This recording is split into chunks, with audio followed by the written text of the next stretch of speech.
Hello. Today is Thursday, and yesterday was Wednesday, and this will be, I think, video number one of two of my debriefing of my trip to Roaring Spring.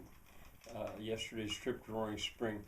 The two things that I can pull out, there's more, that I can pull out that are worth recording and passing on is first of all my experience with my Duych teacher. Duych is the Dutch word for Pennsylvania Dutch. Pennsylvania Dutch takes so long to say, and in any case, it suggests that it's some form of Dutch, which it's not. Uh, it's related distantly and it's closely related to German, so Deutsch. And so there, when I went, I had checked Tuesday night to see would it be okay because my teacher Mervyn, his wife Laura, they're both. He's 82. She's up there, and Laura, her health hasn't been good, and I'm always checking to make sure it's okay. But he said, yeah, it was okay. So I went, and we'd skipped the week before because he had to do something, had to do with his church. but So I had time to prepare myself. And what I did was I typed up the notes I had from really everything beforehand. Uh, well, I should have got myself ready here. It was quite a few pages. There it is. But I typed it up because my writing, my printing, is a little hard to follow anyway. And when it's a foreign language, a different spelling system, it's especially hard.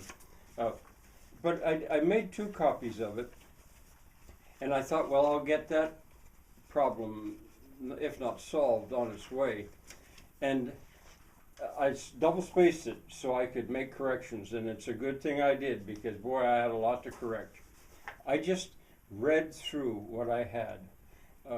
Well, it opens with that. This was easier. It opens with an explanation of how you write, how you spell Artok Ruy'n, and I thought he should have that so that he would know what I'm struggling with when I try to write it. What I write is what I hear. Phonetic spelling, you might call it, but it's a little more than that. So there was that, and then I went into the conversations, and I read them slowly, and he could follow. And he corrected me a lot. I mean, of course I'll adjust it and retype it and make all those corrections, which will take a while. That took longer than I thought because really there were more corrections to be made than I thought. But I told him, please be careful. If I say something wrong and you hear it, stop me and tell me how I pronounced it wrong. So we did, and that took quite a bit of time.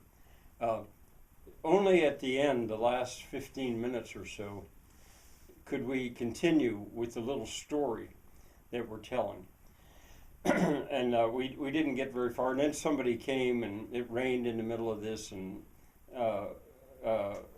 so we didn't get very much further in the story. It's okay. Now I mentioned one breakthrough earlier in my learning and his teaching is when he realized I wanted him and me to make up a story, a fiction, something that did not happen. Make up a story. And that was not natural to him. What you say is what's true. It's things you know. But to make a story up, it just didn't seem natural to him. But he caught on fairly quick. The moment he caught on was when I was saying that we've got to have a problem here between these two characters. A couple that the man, his name's Czech, is courting a woman, Rebecca, young, and I still laugh because he laughed. He came late the second time, and the reason was his horse was balky, and Rebecca told him he better get a better horse, and and which was funny already to both of us, Mervyn and Czech said, "Well, that costs money, and that's costs too much to buy another horse."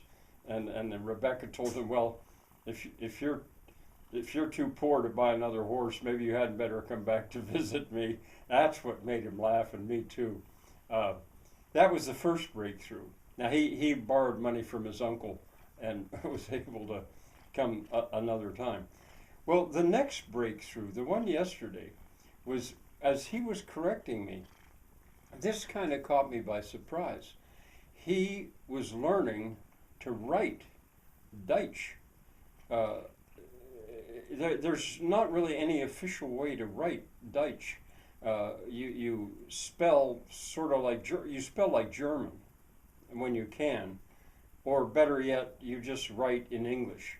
I checked yesterday with a girl that works at a meat market, and I asked her, when you write, she speaks Duych, and when you write to your friends, do you write in Duych? And she said, no, never. We always write in English. I said, you speak Duych? Oh yeah, they speak Duych all the time, but they always write in English. So in effect, Duych almost does not have a written language. But in a way, that's a blessing, because my spelling system, Artok Ruy'n, breaks all other rules. It's just only records what's there. So if there's a silent letter, it's not written. If an O sounds like an aw and not like an O, well, you would write aw, a single O for aw, and a UW for O. It's what you hear. Well, that might seem real complicated. Now, I did change something. I've adopted standard punctuation. I'm capitalizing nouns, which is not done in English, only proper nouns. But in German, you capitalize, High German, you capitalize all nouns. And I've begun to do that in Duych, which makes it easier. And of course, the periods and the punctuation, spacing. But the breakthrough was when I realized that he was learning to write it. And he would spell for me what I was hearing. You know, if I would write it down, he would say no, and he'd say it again, and sometimes he would actually spell it then for me my way. And by the end, it wasn't until maybe today sometime that I realized, really, he's learning. He's 82. He's learning in a way for the first time in his life to write his language. And we're getting into the story. I guess I won't take the time now to tell you what happens, but he was supplying me with the story. Before, I would say, here's what I want to do, and he would translate it, my English, into Duych, and then I'd write that down. But now it's beginning to come out as Duych. He's telling me the story in Duych, and I'm writing it down. And I think very soon, I won't have to write it down. He'll be able to write in Duych, which will make it a lot easier for me, because I'll be able to see what he hears. So that was a breakthrough. That was the first thing I wanted to say about yesterday's trip. Bye for now.